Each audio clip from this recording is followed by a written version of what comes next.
Սա առաջին էսկորտ հոգևոր ծառայությունն է։ Խորացեք։ Արա էսկորտ հոգևոր ծառայությունը կոմերցիոն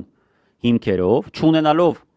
իրական լիազորություններ եւ իրական առասարակ, ես ոնց հասկանում եմ, նաեւ աշխարհայացք եւ հավատ, որտեղ հավատ ունեցող մարդը sense բաներ չկա։ Անհնար է։ Ես որ ախպեր ջան, աթեիստ մարդ եմ, վատ եմ զգում ես ամեն ինչից, հավատ ունեցող մարդը вообще պետք է գժվի։ Հիմա սա ակնհայտորեն, որը ոչ հավատ ունի, ոչ բարոյականություն ունի, մի հատ շարքային ստյոպիկ է մի խոսքով, ստյոպիկ Սաֆարյանի տենց ուրիշ տարբերակ է։ Ու սա կոմերցիոն ծառայություններ է մատուցում, ուրեմն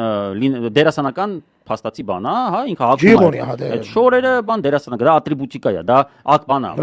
Ռեկվիզիտ, այո, ինքը ունի այդ ռեկվիզիտը, հա, ես չգիտեմ, այդ խաչը վեկալել են ձեռս չեն վեկալել, կարող գնացել է վերնից հաշու ծառայել է մի հատ ուրիշ։ Դա պրոբլեմ չկա, բերեն Նիկոլեն։ Ինքը կոմերցիոն էսկորտ է, մի խոսքով, սա էսկորտ է, ու ես ապշում եմ, որ ինչ որ մարդիկ համաձայնում են, որպեսզի էսկորտ ծառայություն մատուցողը, թեկուզ եւ հոգեվոր էսկորտ ամուսնացնի իրանց։ Ամուսնացնի իրանց ախպեր։